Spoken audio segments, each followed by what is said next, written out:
All right, it's Cat Shades here. Got a couple stories for you. I've seen Dying Fetus a total of 7 times. I'm not really a Dying Fetus super fan. They just happen to be playing in places that I just happen to be available. But you probably want to hear about the times I saw them in 1995 and in 1997, respectively. Sorry.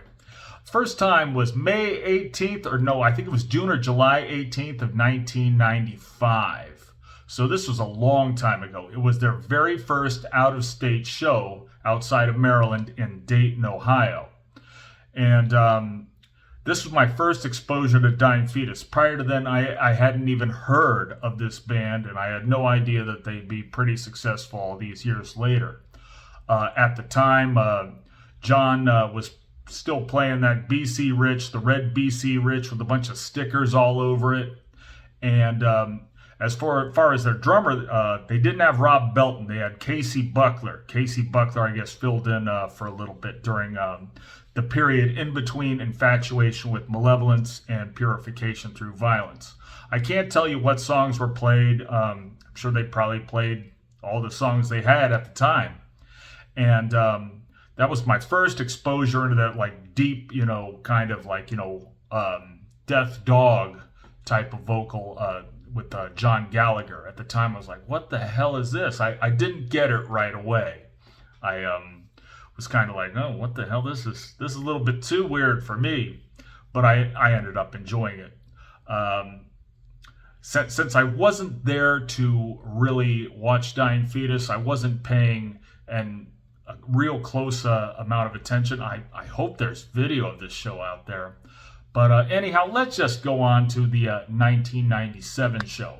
At this point, I'd become a Dying Fetus fan. I was pretty familiar with their catalog.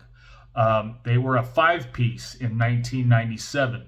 They had some drummer named Patrick who, good drummer, but couldn't hack Dying Fetus level stuff. The funniest part with Patrick was when he was playing, the band was playing Skullfucked. And during the part where there's the, little, half a second long acoustic guitar part, he's playing like some kind of slam and mosh beat. And the other guys in the band turned around and looked at him like he just, laid a colossal fart or something. They just, and then he just like, oh, made this kind of face. They started the song over again and played accordingly. John was rumored to be under the influence of mushrooms that day. And he made a few, guitar mistakes. And this is one thing that stood out. Like he did a few screams during that performance. And usually he only does like the super low vocals. Whereas, Sean Beasley would be handling that kind of vocal. But he was like doing these high-pitched screams. Anyhow, he was like kind of screwing up some of the songs. But he wasn't doing the low vocals. They had some other vocalist, and I don't think it was Vince Matthews. This guy was like really short, and he wasn't stocky like Vince Matthews. He was really skinny. He had a shaved head, and he's wearing this wife beater, and he was doing John's vocal parts on stage. And I know Sparky Voiles was at the show as a roadie before he actually joined the band as a guitar player. I would like to know who this mystery vocalist was. Again, I don't believe it's Vince Matthews. Vince Matthews later joined the band to do Stop at Nothing. And prior to that, he had done the scream at the end of Nothing Left to Pray For from Purification Through Violence.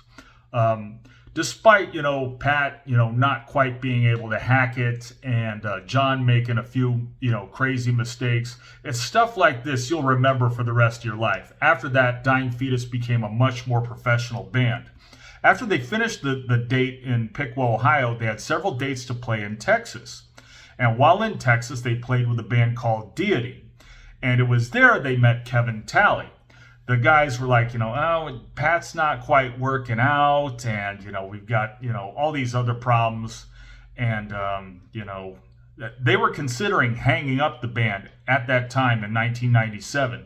But then they saw Kevin Talley, and they're like, man, we wish we had a drummer like you. And Kevin Talley said, oh, you guys serious? I'll just pack all my stuff up and move from San Antonio to shithole Baltimore to play with your band. And with that, Kevin Talley saved Dying Fetus.